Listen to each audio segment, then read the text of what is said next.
Hey, good evening, everyone. John Henry Soto here, along with George Batista. Welcome to Counterparts. Holy cow. George and I have been saying holy cow for about a week and a half now.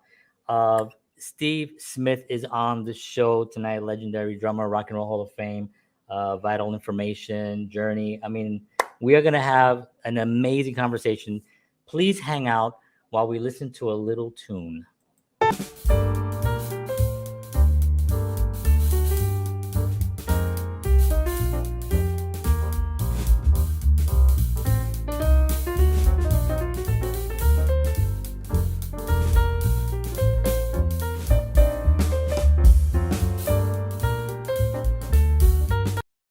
Alrighty. Well, thank you very much, everybody, for tuning in. Appreciate it. As I said, Steve Smith is on the show tonight. We're very excited. I don't want to, you know how I go, George. I start Yes, talking and I won't shut up. So I'm just going to turn it over to you.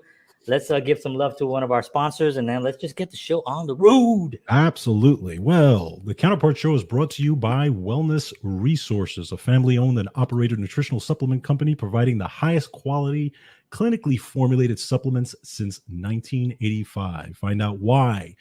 Wellness Resources supplements are the top choice of health conscious individuals around the world. Make sure you go to myvitaminresource.com. And if you enter the promo code Counterparts, you will get free shipping on all orders. So check it out. All right. So, John, I'm very, very excited today. We have Mr. Steve Smith on the show, and just a little bit about Steve. I can go on and on about him, but just a little bit about him. He's an American drummer, well known for being a member of the rock band Journey across 3 tenures. As a session musician, he has worked with notable artists such as Mariah Carey, Andrea Bocelli, Savage Garden, Jean-Luc Ponty, and Bryan Adams, just to name a few. Steve has also had tremendous success leading his own jazz fusion group called Vital Information. He's recorded many albums with them. Modern Drummer magazine readers have voted him the #1 all-around drummer 5 years in a row. In 2001, the publication named Smith one of the top 25 drummers of all time. And in 2002, he was voted into the Modern Drummer Hall of Fame. On top of that, in 2017, he was inducted into the Rock and Roll Hall of Fame as a member of Journey. And John, this is absolutely exciting for us to be, and it's an honor to have him on. So without further ado, ladies and gentlemen, Mr. Steve Smith. Woo. All right. Right. Hey, George. Hi, John. Good to be here. This is awesome. Thank you so much for taking the time to spend with us. As we were saying, George and I are like kids in a candy store when we're having these conversations with just incredibly talented people, but also giving of their art. That's really, really important for us to know that there are artists out there at that caliber that are willing to give so much of themselves, of their talent, and of their time. So we really appreciate it. Gracias. Yes. My pleasure. All right. Yeah. So thank you. What do you want to talk about? Well, we want to talk about a lot of things, but because we don't want to keep you here for like 10 hours, we're gonna pick some of the cream of the crop. I'm gonna actually turn it over to George, and George will get the ball rolling with some questions, and then we'll get started. Absolutely. So just I've learned a lot about you in the past few years. I know you started playing very early on. I think it was around the age of 9, actually, where you picked up the sticks, and you've been playing ever since. And I know that, just like for me, when I was younger, people like Neil Peart and John Bonham, those guys were my heavy influences. And when I saw these guys and heard these guys play, I was like, I couldn't believe that human beings can actually play that way, and completely changed my life. And I know for you, I know you grew up on big band, but then you also saw people like Billy Cobham and Tony Williams play and completely changed your life. What did they do for you as far as just inspiration? Well, to jump back to when I did start at 9 years old, I started with formal lessons, like weekly private lessons, and they were based on just learning the drum rudiments, learning how to read music, and actually just starting out on a practice pad. And I bring that up because a lot of times people start drumming, and they get a whole drum set and start playing the whole drum set. Right. Interesting. And the way that I started, in some ways, was typical from an earlier time. So it was 1963 when I did that, when I started. And the teacher that I had was an old big band drummer. And so he had me just, reading, playing rudiments, learning stick control. And then eventually, after 2 years of that, I got a snare drum. So I got into, then snare drum set. And then when I started playing the drum set, finally 3 years into it, I started with the ride cymbal beat, the jazz ride cymbal beat, and independence coordination. So it was in today's world, I would say it was a very traditional way of learning, traditional from an earlier time. So the orientation being big band, of course, the king of the hill was Buddy Rich. Yeah, of course. As a incredible drummer, but especially he was touring with this big band. And growing up in the Boston area, luckily I got to see him a lot. So I'm giving it just like an orientation. So I was really acclimated to seeing big bands, to see Buddy Rich. I loved all the big bands and saw, Stan Kenton. Right. And interestingly enough, Peter Erskine was playing drums with Stan Kenton, and he was 18 and I was 18. Oh, wow. So he kind of blew my mind when I first saw him, that, this young guy my age was doing that, was playing on tour with a big band. And then Woody Herman and Maynard Ferguson's band. And so that was, my orientation. I did go to the Berklee College of Music in 1972 after I graduated high school. And that was the beginning of the jazz rock period. Right. So you had musicians that were really the forefront of jazz. They were jazz musicians, but they were playing with a rock kind of sound and attitude. That was just starting to happen at that time. So it was that was very influential for me, because it was like the sound of the generation that I grew up with. Right. I would say. And I did, I told you that I saw Billy Cobham in 1974. So I had heard Billy Cobham with the Mahavishnu Orchestra on recordings. Right. And they made their recordings from 71 to 73. And then Billy Cobham left the band and started his own group, which I saw in 1974. So that was kind of a mind-blowing game changer to see him at that time. And I saw him in a little club in Boston that was called Paul's Mall, and it probably seated about 200 people. And so if you can, think about when I saw Buddy Rich and most of the big band drummers, their setup was like a single bass drum and a rack tom, 2 floor toms, and ride cymbal and a couple of crashes. So, but you walk in and you saw Billy Cobham, and he actually pretty much had a drum set like this. Bass drums, 3 rack toms, 3 floor toms, cymbals all over the place. Like people used to say, it looked like the front window of Manny's music. Right. But the way he played it was also unprecedented. So for me, he was the first drummer that I ever saw that was a match grip. So I'd seen match grip before, but everyone played traditional. Yeah. So it was unusual for me to see match grip, and really it was just like seeing a lot of the 60s rock drummers on the Ed Sullivan show. It was like, whoa, what's that? It looked weird to me. It didn't look right, but Billy Cobham played match grip. Yeah. And he was an incredible virtuoso, and he played open-handed. Yeah. And meaning he didn't play crossover here in this, he just played the hi-hat. Where is it? With the left hand. Right, exactly. And then he had his China cymbal upside down. It was bizarre to me, because on purpose. Yeah, and it all worked into, and his chops were just absolutely unbelievable. Wow.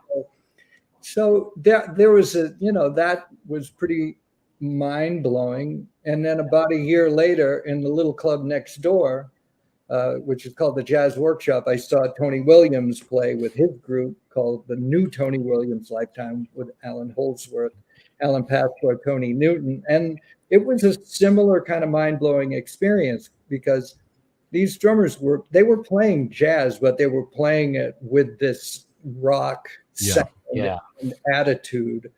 So that had a big impact on me. So I think, then there was Lenny White, of course, sure.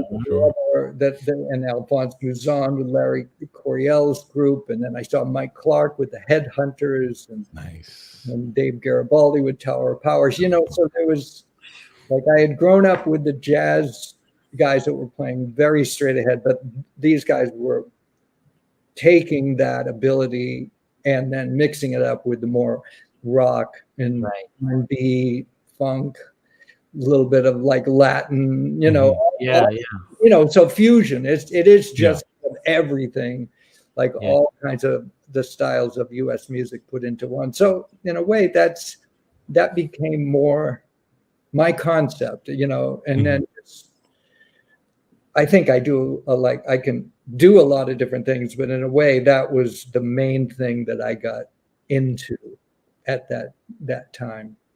So you mentioned earlier, you said the sound of a generation, which I love those words, because it's such an important thing to understand that this was not existing at a certain point, not that long early, from that earlier than that. And then suddenly these artists were coming together and infusing their whatever they brought into this, and that was the sound of the generation. And we look at the music today and where it's moving, and do you, since that point, have you found another moment in time where you thought this is kind of happening again, like another sound of a generation kind of taking another metamorphosis of some type?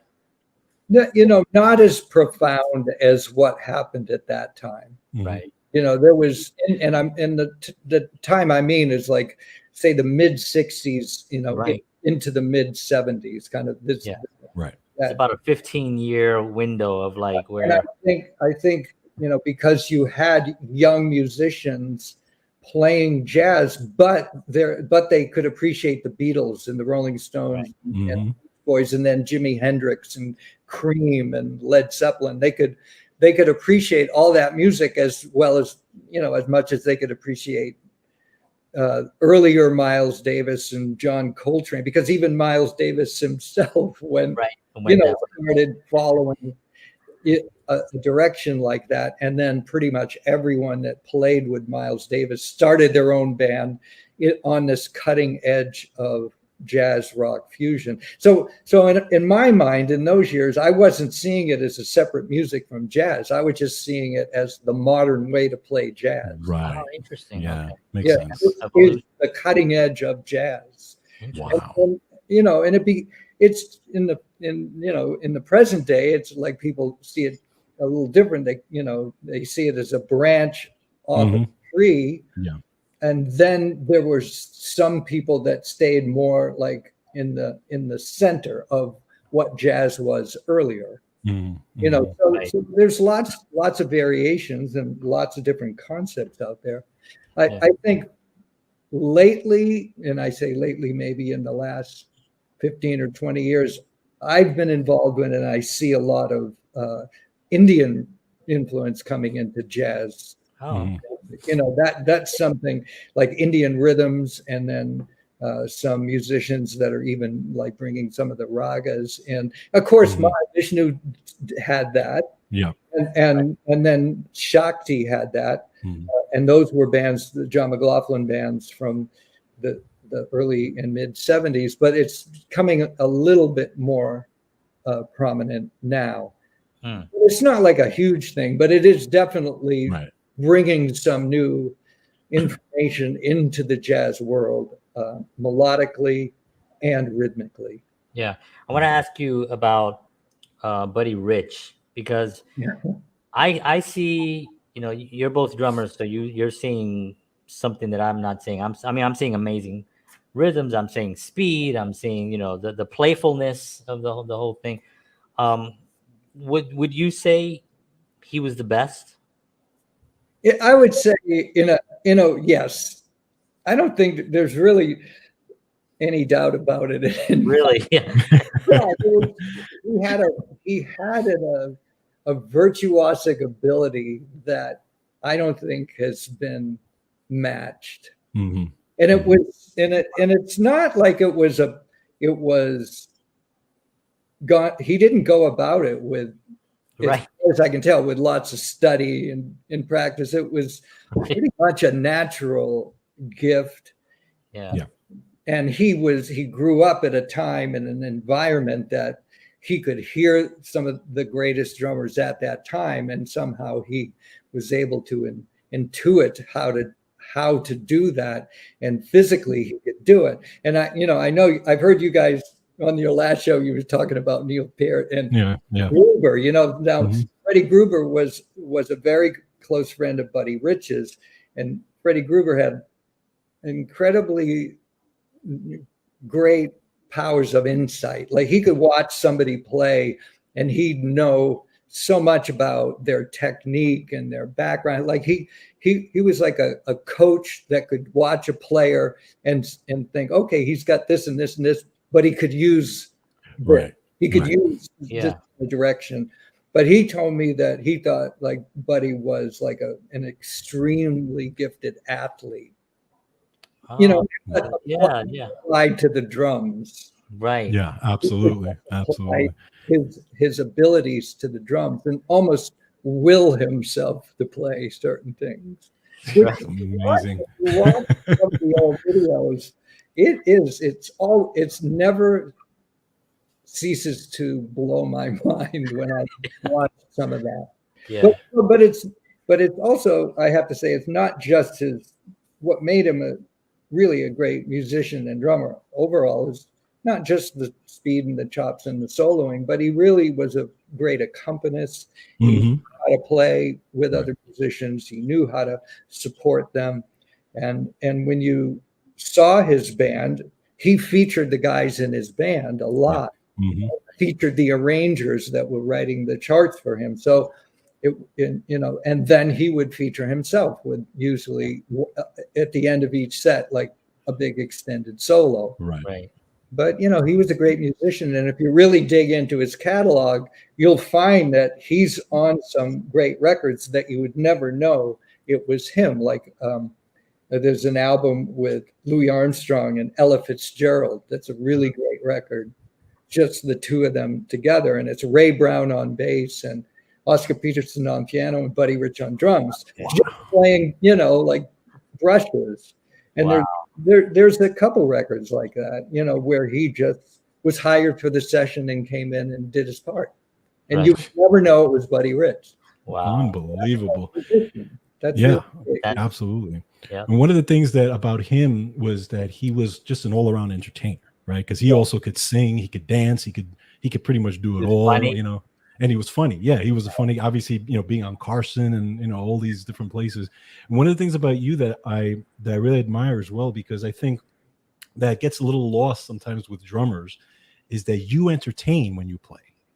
And I like the fact that you sometimes you twirl the sticks and you hit the sticks together and you have this entertainment part of it also that makes it very, very interesting. Was that just something that you just decided I'm going to be entertaining as well? Is just, how did that come about? That's a good question. I think that developed naturally, knowing that I had my own band. Right.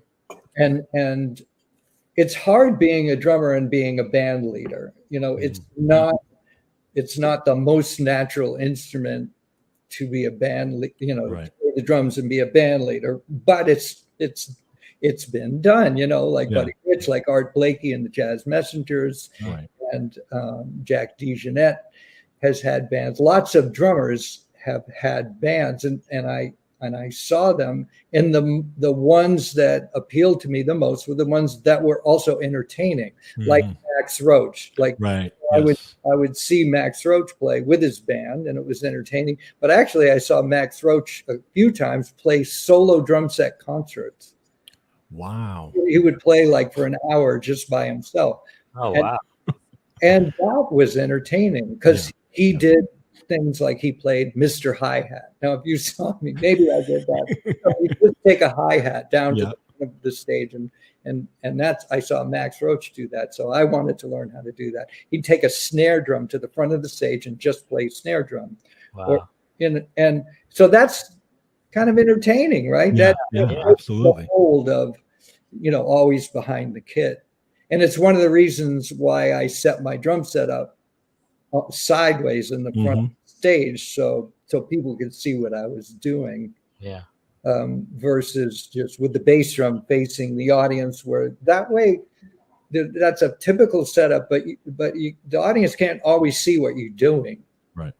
You know, you got videos and stuff like that, but in the case of mostly where I play is clubs, small clubs. So the best way for the audience to see me is with that sideways drum set. So it's just, and I'm having fun, and I want to share that fun. It definitely looks it. Absolutely.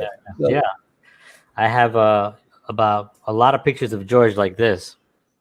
Yeah, because the drummer's always, I'm always obviously behind in the back with things covering. Sorry, George. Here's the only picture I have of you. Yeah. So let's talk a little bit about the journey. Not so much the drumming, but that decision, that choice that you say, I'm going to do this. This is what I want to do. That moment where you decided, I don't want to do anything else but this. Do you remember? Did you make a choice like that, or was this a gradual thing? That was a gradual thing. That the more I played drums and the more I got into it, it became my identity. In a way, I just saw myself as a drummer. I saw myself as a musician, and I never considered doing anything else. So in that way, I mean, I feel pretty fortunate that I had that, because by the time I was in high school, and then I knew, okay, I'm going to take my college prep course, Right. Because I knew I wanted to go to college, but I knew I wanted to go to music college. Right. And so I never considered not doing it. Right. So you never thought of becoming an accountant or anything like that? What's your history? So if anything was okay, maybe a history teacher or something, but I just incorporated music history. Right. That makes sense. There you go. Exactly. Did you have a supportive family? I did. Okay, good. So I grew up, like I said, near the town's called Whitman, and it's near Brockton. That's the nearest big town, and it's 25 miles south of Boston. Actually, about 8 miles from the Zildjian factory. Oh, wow. Wow. Pretty close to that area. My parents, my mom and dad, were extremely supportive. My mom had a passion for drumming, and I do think that there was some Gene Krupa records in the house, and so I heard that, and then my dad found my drum teacher because he had a little drum shop right near where my dad worked in Brockton at the newspaper, the Brockton Enterprise, and so they were super supportive. Wow, that's great, because I mean, drums are generally not the ones that get the most support in the That's house. true. I did, like I said, I did start with the practice pad, but when I finally did get the drum set, then I was in the basement for a while, but that kind of rattles the whole house, and my dad had a tool shed in the back, so that's where I ended up. So that was fine. That was a good way to do it. Just go up to the shed in the back and put in some practice time. Wow. Now, you said you had started with the practice pad.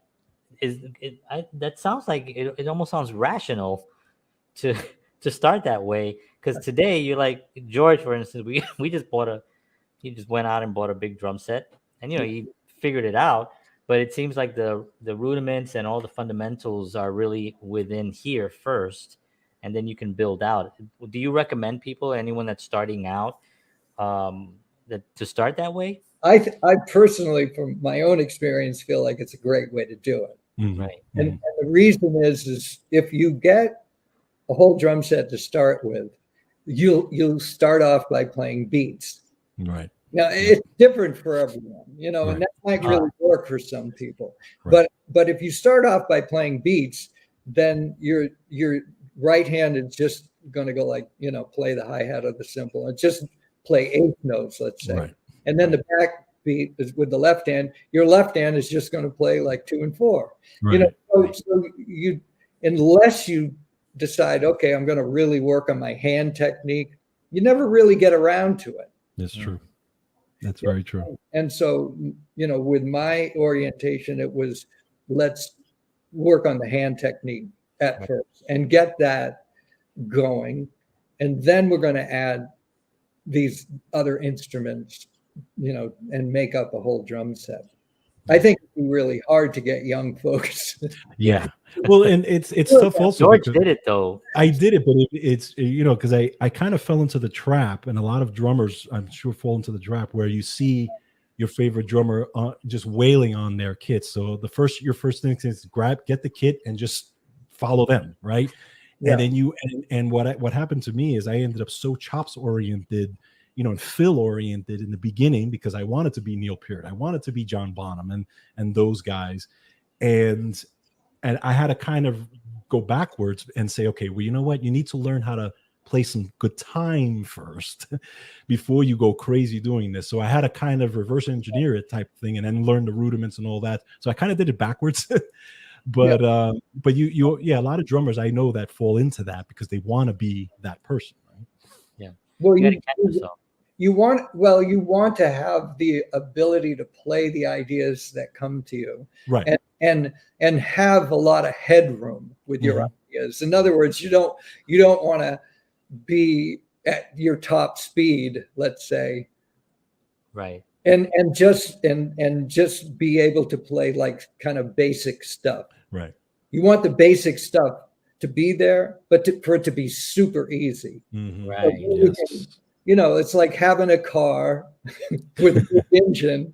Right. But you still have to drive 65, Right. Exactly. A lot of headroom. Right. You can do a lot of interesting stuff, and it'll be easy. Yeah. So and if it's easy, you can make it feel good. Right. Absolutely. Right. Absolutely. But if you're on the edge of your technique, it's probably you're going to struggle with the feel. Yes. And the absolutely. And the rest of it. So it's a good reason is to have good chops is so you can relax and then allow the creative to happen. Right. Use the tools because you already have them. You don't have to worry. It's like it's like learning how to speak. Really, you learn the words, learn the alphabet, and then you could have a conversation. Then you can write a book. Right. Exactly. Have a large vocabulary. Right. That's it. All the time.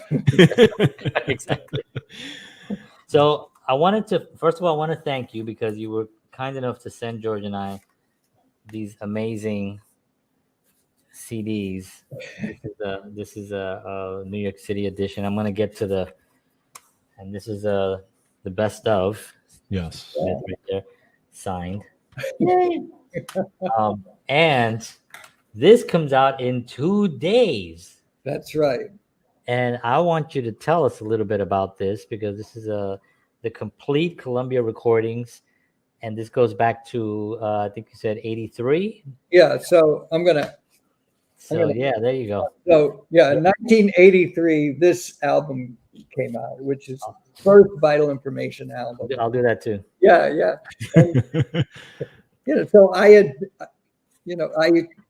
as I described, grew up, mainly being interested in jazz and jazz rock, and one thing led to another, and I ended up, being asked to be the drummer in Journey. So that was a very interesting opportunity. I found the music interesting, and the whole situation was quite interesting. And I made a lot of records with Journey, starting with Evolution, Departure, captured in Escape and Frontiers. And at that point, I had been with the band long enough that Columbia allowed me to do a solo record. Nice. Okay. And so the other guys, like Neil did a record with Jan Hammer, Steve Perry went out and did a solo record, and I wanted to do my own record, and that became Vital Information. Okay. Because I had some good friends that I knew from college. Actually, I knew two of the members of the early Vital Information band from high school, Tim Landers and Dave Wilczewski. We played together in our high school years. And then I went to Berkeley and I met Mike Stern and Dean Brown, and that became that first Vital Information. Wow. And so in '83, we went into a studio in Rhode Island and recorded that first record. January '83. Then the most of that year, I went on tour with Journey, playing the music from Frontiers, which was a record that came out that year. And once that tour was over, I did like a 2-month tour with my band, the first tour of Vital Information. So that's coming up. Wow. That's going to be 40 years next year. And then I came back from tour, made the album called Orion, and then in the next 2 years I made Global Beat and Fia Fiaga. So those records came out at a time. The first two, they were only on vinyl and cassette, and the Global Beat and Fia Fiaga came out on vinyl, cassette, and CD. But in those days, you did a mastering based on your vinyl and the limitations of vinyl. So if they put that master onto a CD, that didn't necessarily sound good because it wasn't mastered for CD. Right. So I guess what Wounded Bird Records is putting this out, it's called the Complete Vital Information, the Complete Columbia Recordings. Official release date is July 1st. And when Wounded Bird asked me if I would want to do this, of course, they have to license the music from Sony Music, which now owns that Columbia catalog. I went through my storage unit and I found original 1/4-inch masters of each record. But the good part is they were not mastered. They were just the songs. Wow. Of the songs, but not mastered. So I have each one of these albums is newly mastered. Wow. By great engineer Jim Brick, who from Absolute Audio in New Jersey did an outstanding job mastering these 4 albums for CD only. So this is a CD only release. And CDs, they sound really better to me than any of the original releases in any form, whether it was, vinyl or cassette. So yeah, I'm pretty excited that these are coming out. They're great. So you somehow, what you found wasn't mastered. It was actually the individual tracks you just had. Well, what it was is when you finish a recording, you put all like 8 songs or 10 songs, whatever it is, onto a 1/4-inch reel, and send that to the mastering guy. And but what I still had was what they called safety copies. Oh, okay. So you make a duplicate of that, and I just kept it. And I was like, what am I ever going to do with this? This? Yeah. 40 years later, I found a use for it. Yeah, finally. But those tapes were so old, you had to go through a process, Oh, I can imagine. Yeah. Take them, and then they put them onto digital, and then they work in the digital realm. But Right. That's so great. Well, yeah, I this actually arrived today. I went to the mailbox. I pulled out the envelope. I was like, yay! So I'm going to be playing this a lot. So thank you so much for that. So are you going to be, obviously you're going to be touring at some point. Do you have something set up to promote this new release?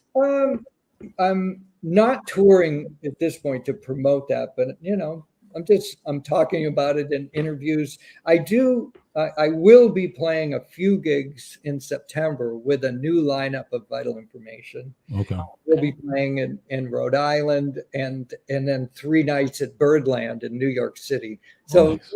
those dates are listed on my vitalinformation.com website. But my agent is currently booking 2 tours for Vital Information for 2023. A West Coast tour in March and an East Coast tour in June. So we're talking about basically like a year from now. Right.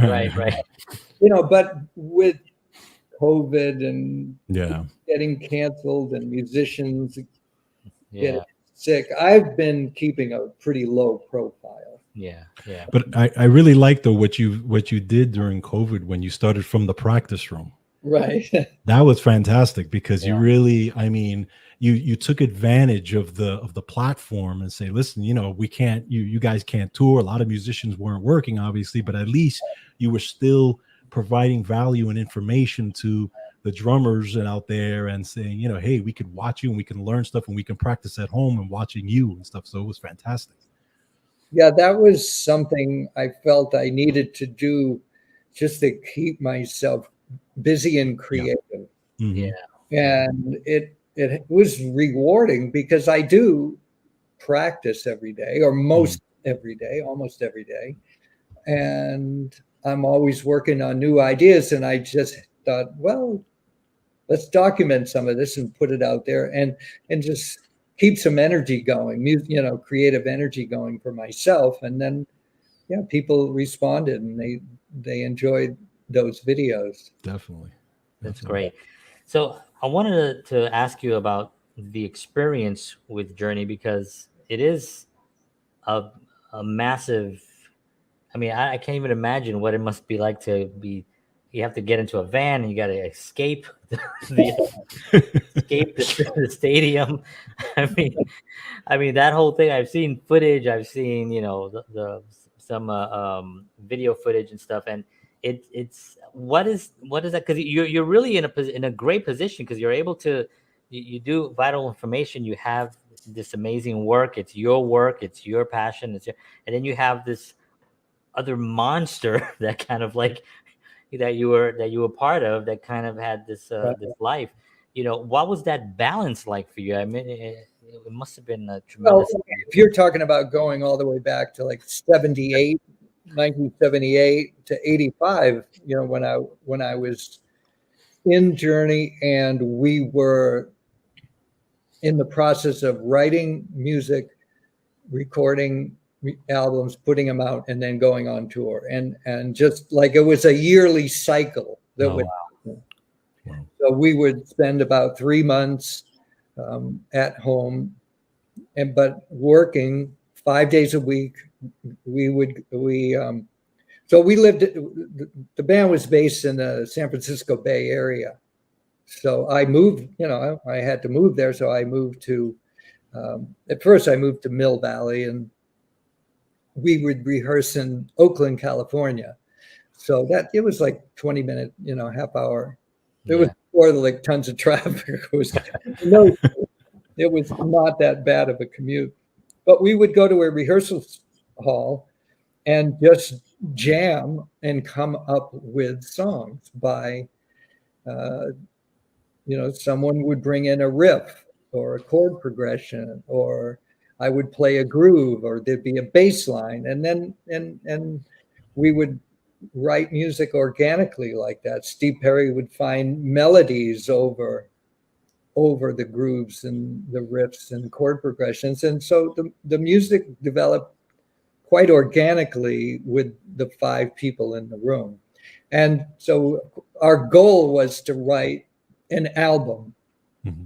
It wasn't, I mean, yes, we wanted songs that were popular and have them on the radio, but it's not, I don't ever feel like we were a band that was trying to write hit songs per se. We were trying to write a good album. Right.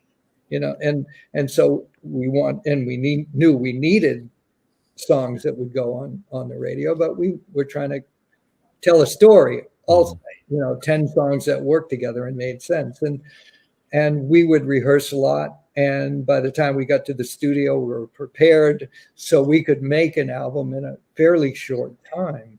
Wow. We like a month or more, like maybe a little, maybe I don't remember exactly how long each record took, but they weren't like stretched out over a year or Right. the things you hear about that came later. Yeah, now.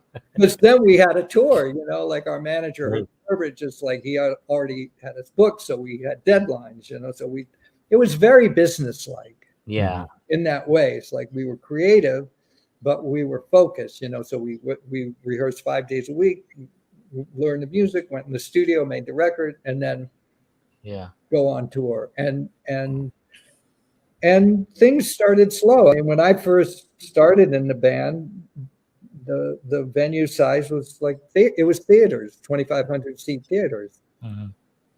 And then eventually we moved into small arenas. So like arenas being like 10, 15,000 up to 20,000. And eventually after Escape, the album Escape, that was the one that really took off. We were playing stadiums, that's like, we're talking 40, 50, 60,000 people. So it happened slowly. So somehow I acclimated to it. Yeah. It is bizarre in a way. It's kind of stressful, and to step out on stage in front of all those people. But it was like this gradual thing that happened. Yet at the same time, I feel like I stayed quite grounded because I was still working with jazz, that were jazz musicians that I grew up with. And even if I had a little break from Journey, sometimes I'd go to Boston and we'd play a few gigs.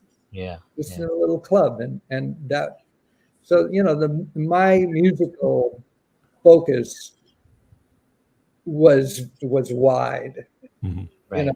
And I was deeply into being in Journey and having that work, but I was also playing with, like I said, with my friends from Boston. But I also then met a bunch of great jazz musicians in the Bay Area. And so, and you, John, you mentioned, you really loved Santana. Well, Tom Coster was like Santana and Journey, they are related because the original singer, organist, Greg Raleigh, from the first incarnation of Santana, left Santana and co-founded Journey with Neil Schon, and who was also playing in Santana in the early 70s. That was like Woodstock years, right? Yeah, actually, Neil came a little afterwards. Right after that, yeah. But in the early 70s, and they started Journey, and the keyboard player that took Greg Raleigh's place was Tom Coster. Wow. So Tom was a great jazz musician. And so he was in Santana for many years as a co-composer and producer. And then I met him and I ended up playing in his band. Wow, So everything that I was doing in the Bay Area. And then he's ended up in Vital Information. So you'll hear he's on the Global Beat record and the Pia Fiaga record. That's amazing. So I was keeping myself busy, doing a lot of different things and taking it all seriously, like really putting in a lot of time to make sure I did a good job in every situation. So I don't know if I answered your question. Yeah, no, you did. Absolutely. Thank you. Absolutely. And I wanted to ask you, so obviously the accomplishments with Journey as well. Talk a little bit about how it felt when you entered the Rock and Roll Hall of Fame. Yeah. That was an interesting experience. I didn't expect much of anything from it because it was not anything on my mind to ever be in the Rock and Roll Hall of Fame. Or, I never considered it a thing, but I knew about it and I had seen some of the shows and I didn't know what to make of it really. But when we got voted to be inducted into the Rock and Roll Hall of Fame, of course, then, became a big deal for us to get ready for, so we put together what we were going to play, a few songs, and had to, get a speech together. But I didn't think it was going to be a big deal. But interestingly, my wife Diane and I, we showed up it was in Barclay. Is it Barclay Stadium? Barclay Center. Barclay? Yeah, it was in Brooklyn. Yeah. And so we showed up, and it was, it was a pretty big to do, and and then the show started. Now, once the show started, it was actually one of the best shows I'd ever seen. Wow. It was so interesting. Like, the sound was great. And so we were starting to get caught up in it. It was really, so it was like Electric Light Orchestra played. Oh, wow. Cool. Nice. And then Alex Lifeson and Geddy Lee and they inducted Yes. Right. Oh, okay. Yeah, that's right. Geddy Lee played bass, and it was great. And actually, backstage, I had a nice long conversation with Bill Bruford. Oh, okay. He was there. He was like, "What are you doing here?" Well, from Journey, goes, "Oh yeah, I forgot you played with Journey." He was there getting inducted with Ed. So in the end, it was pretty exciting. And then to be, to play for everyone and to be inducted. Right. It did feel like, it was a pretty exciting thing. And so that's so funny that you. Cool. I felt really good about it, as it was happening. So right. And we saw Joan Baez, and she was amazing. Tupac got that was his night. So there was a lot of great music. Wow. It was a good experience to be there. It's so funny that you kind of thought it was going to be like a nice banquet with like a little dinner, a few speeches, and then you get a little ribbon, right. and then you walk out. I did get a beautiful truck. Yeah, you got a nice. Absolutely. Yeah. I think I have. Oh, it was cool. Yeah, it was exciting. I have a picture of you there holding it. Oh yeah, there he is. Yep, that's exactly. Love it. That's awesome.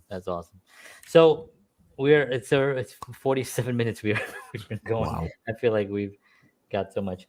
Our audience, like I said before, we usually try to bring guests that would inspire and let people know that there's, no matter what's happening right now, the last 2 years have been challenging for everybody, especially artists that haven't, bread and butter is when you go out to perform. And so there are artists out there now that I know some that are still kind of a little bit hesitant to get out there or even do something like this.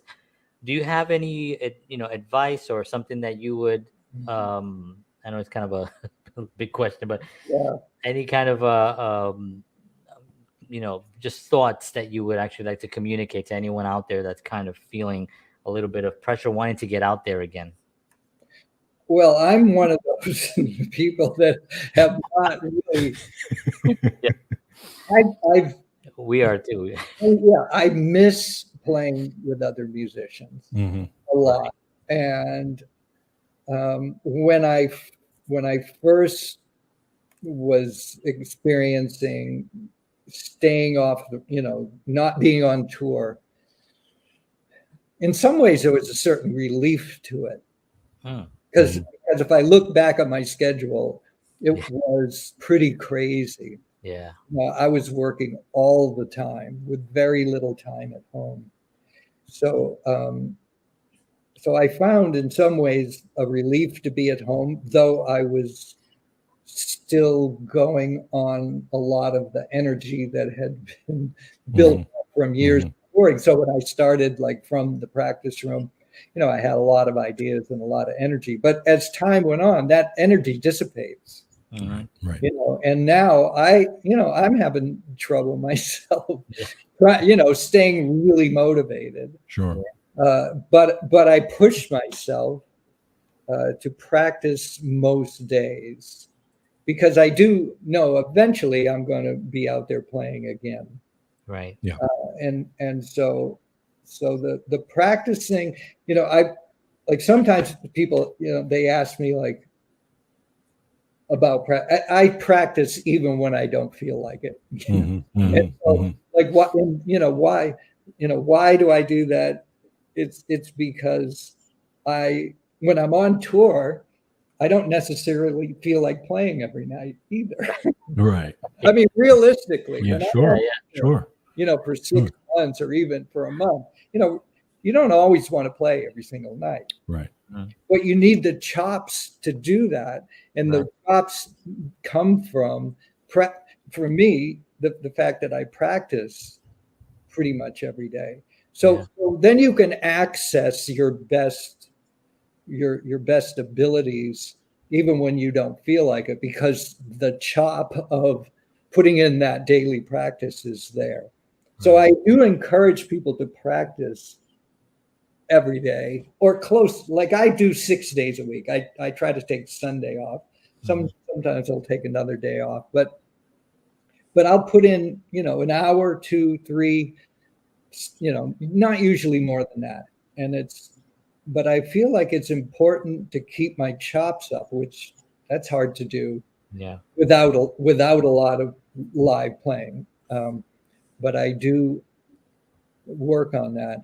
And I give myself assignments, like if I have a good idea, I feel like it's a good idea, I'll write it out and then give myself variations of the idea, and then and work on it in a pretty organized way, because like I said, going back to when I first started taking those weekly lessons, one of the things I learned from the weekly lessons is, I have 6 days to work on this, and then I have my next lesson, and I don't want to disappoint my teacher. Right. Exactly. So there's this the chops of you get an assignment, you have the deadline, and you work on it, and then here you go. Now that happens in your professional life. Sure. You're going to have to learn these tunes, then we're going to have a recording session, or you're going to learn these tunes, and then we're going to go out on tour and play them. So that system that is in place, and it's good to keep it in place. And so somehow, like if you saw from the practice room, like some weeks I was working on the Charlie Wilcoxon book. Some weeks I was working on the new Steve Gadd book, Gaddamans. So even if it wasn't my idea, I just open up an old drum book that I had. There you go. And work. So that keeps me interested. Yeah. But it is hard. So I am looking forward. To playing some gigs. So having at least a few gigs or jam sessions or whatever. Hopefully, that is something that can give you that fuel that you need, that inspiration. Absolutely. It's very inspirational also when you see, guys at your level who are still practicing all those hours, right? Because when we were younger, I know when I was younger, I was practicing 6-8 hours a day. And John and I have talked about this on the show, the mindset when it comes to wanting to be good at something, whatever it is, whether it's drums, guitar, or whatever it is, right? You may have to miss certain things. You may not be hanging out with the guys. You may be, and I had to miss a lot of stuff to sit, and John and I had to, work on stuff because we really wanted to get good. And then, and then when you get to a certain level, I mean, there's guys at your level that they don't practice at all. They just rely on the gigs, and the gig is their practice, but it's refreshing to see, guys like you who are, again, at your level that still really want to make sure that you're developing and getting better and keeping your chops up and that type of thing. It's very refreshing. All right, good. It comes natural for me to want to practice. I enjoy the process, but I also find that you don't really get to the interesting stuff until you get past a certain physical point, Yes. and then more, dendrites are firing, and ideas are happening. Right. And I guess there's also a good reason to practice a lot, because if once you practice every day, your chops start to go up. But the Right. days you don't practice, actually, they kind of atrophy. Yes. Yeah. Yes. So let's say you go a few days without practicing, and then you practice for a day. I'm only going to get back a little bit to where I left When you off. were. That's right. Yeah. That's right. So then, Yeah. that's why maintenance is important, and Yeah. then to go beyond is also like always moving forward. That's how it is for me. Yeah. So Absolutely. other drummers are different. They Right. may not need that, but I do, and I enjoy it too. And as one of the greatest drummers, I think it's also going back to talking to people that are out there. I think it's also important that artists understand the importance that they have on the planet, and especially right now with the way the world is. I mean, artists are needed more now than ever. So sometimes I know it's hard getting out there and trying to, but it's needed. We need to destimulate this aggression that's happening across the planet, and the only way we can really do that is through art. Is the artists that are out there.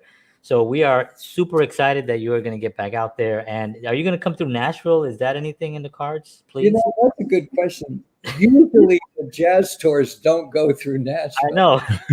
You can play here at my house. I'll make you an amazing meal. I have ribs. I do know there's some jazz clubs. I mean, Victor Wooten lives in Nashville. He told me there's some places where he plays down there. Nice.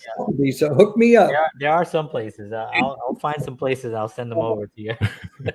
Absolutely. That's great. Steve, we want to thank you so much for being on. I mean, we're at an hour, and we really appreciate your time, your wisdom, your insight into music and into things that really a lot of us don't have that insight. So having you here has been really a pleasure, and we really appreciate you taking the time to be here with us. Yeah, it's been fun, and I'm glad you guys have this show. It's a great show. Thank you. Very far-reaching. Like I like all the different subjects and different guests that you get into. Thank you. Absolutely. And this, yes, is what we want to talk about. So Steve, hang out right there for a second. We're going to be right back.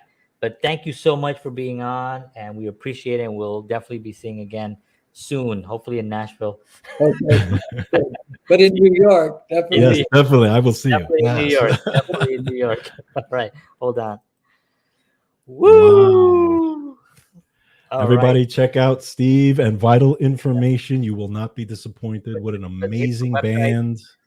Yeah, the website's on the screen there. Absolutely. Please check it out. This comes out actually. We're special, so we have it already, just so you know. I'm sorry, folks, but this comes out in 2 days. We got it 2 days early. I'm very excited to listen to this. So get out there and get your copy.